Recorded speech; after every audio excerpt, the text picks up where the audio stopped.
இன்றைய நாளொரு சிந்தனை நிகழ்ச்சிக்கு உங்களை வரவேற்கின்றேன்.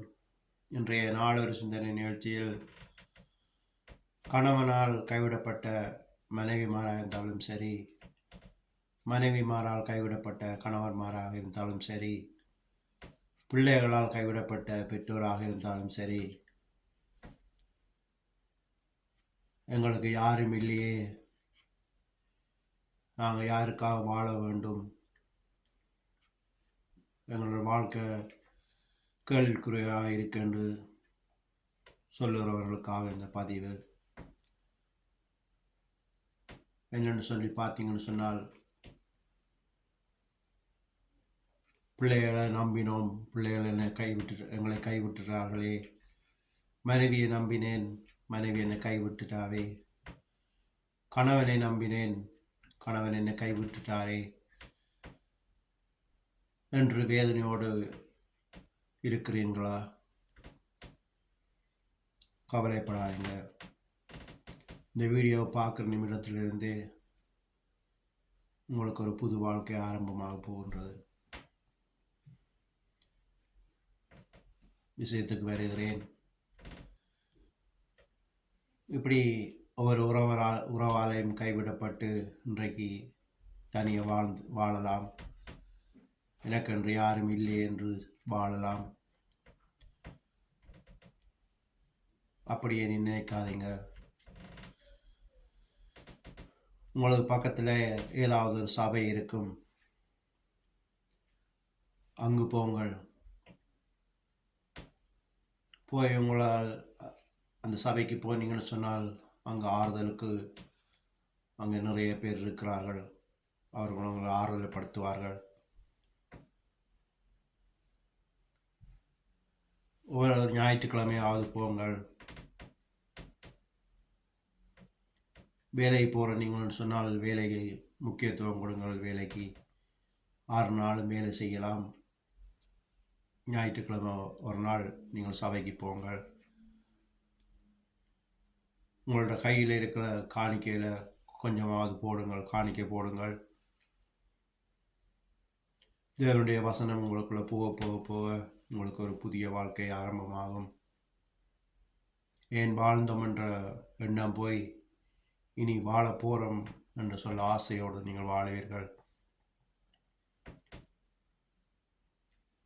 தசம பாகம் கொடுக்க சொல்லி நான் சொல்லவில்லை. உங்கள்கிட்ட காசு இருந்தால்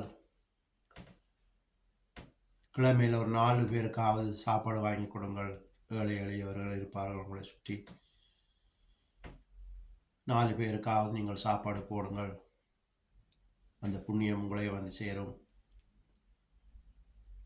இல்லாவிட்டால் உங்களோட வீட்டுக்கு பக்கத்தில் தெரிஞ்சவர்கள் யாராவது ஒரு சின்ன பிள்ளை இருக்கும், அந்த பிள்ளைக்கு படிப்பு செலவுக்கு நீங்கள் உதவி செய்யுங்கள். அப்படி நீங்கள் தொடர்ந்து அந்த பிள்ளைக்கு படிப்புக்கு செலவு செய்யும்போது அந்த பிள்ளை உங்களுக்கு நன்றி சொல்லும். அந்த நன்றியே போதும். உங்களுக்கு ஒரு உற்சாகம், சந்தோஷம், சமாதானம் வரும்.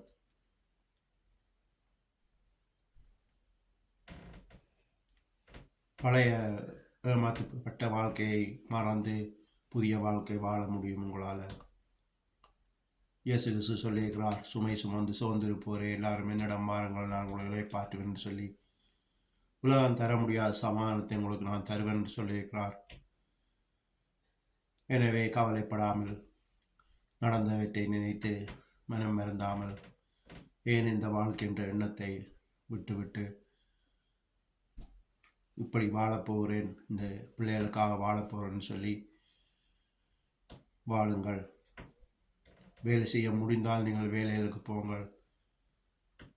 அப்போ உங்களோட செலவுக்கும் வரும், மற்றவர்களுக்கு உதவி செய்கிறதுக்கும் 4 பணம் வரும். அதை வைத்து நீங்கள் 4 பேருக்கு சாப்பாடு வாங்கி கொடுக்கலாம். ஏழைக்கு இறங்குறவன் கடவுளுக்கு கடன் கொடுக்கலான்னு சொல்லி பைபிளில் வசனம் இருக்கிறது. எனவே நீங்கள் கடவுளுக்கு கடன் கொடுக்கும்போது கடவுள் உங்களை ஆசீர்வதிப்பார், நல்ல சமாதானத்தை தருவார். முடிந்தால் பைபிளை படியுங்கள். நல்ல ஆறுதலான வசனங்கள் இருக்குது. கடவுள் சொல்கிறார், உன்னை நான் கைவிடுவதில்லைன்னு சொல்லி.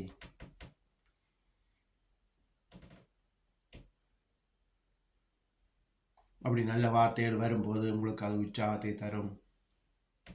நீங்கள் போகிற சபையில் பாருங்கள், 4 முக்கியமான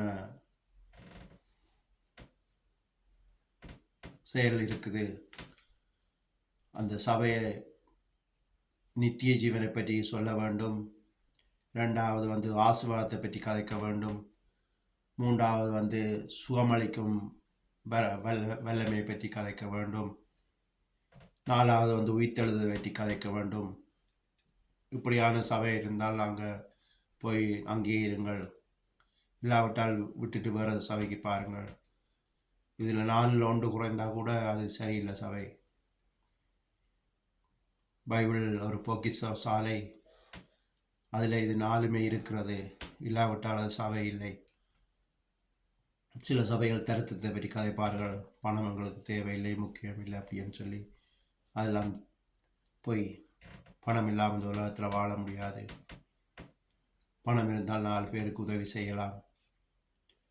வேலை செய்தால் 4 பேரை காப்பாற்றலாம். எனவே நீங்கள் இப்படி செய்து வரும்போது அதை விட காலமேல எழும்பி பைபிள் வசனங்களை வாசித்து இயேசு கிறிஸ்துவிடம் செவியுங்கள். ஏசப்பா எங்களை வாழ்க்கையில் சந்தோஷத்தை தாங்க, சமாதானத்தை தாங்க, எங்களை ஆசீர்வதிங்க, 4 பேருக்கு நாங்கள் உதவி செய்யணும்னு சொல்லி செவித்து பாருங்கள். ஆசீர்வாதம் வரும், சந்தோஷம் வரும், சமாதானம் வரும்.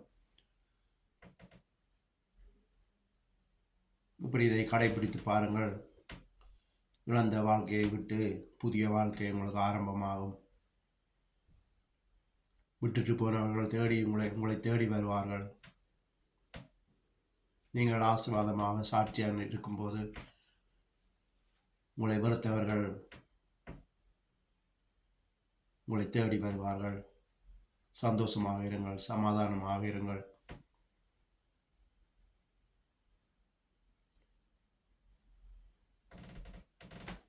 உங்கள் நாட்டுக்காக, ஊருக்காக செவியுங்கள். சனங்கள் ஒருத்தர காலத்து பாதுகாக்க வேணும், இயேசுவை உதவி செய்யுங்கள் அப்படின்னு சொல்லி செவியுங்கள்.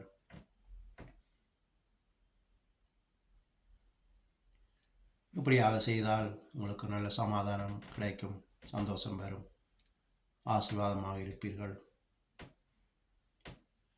இதுவே இன்றைய நாள் ஒரு சிந்தனை நிகழ்ச்சி. நன்றி, வணக்கம்.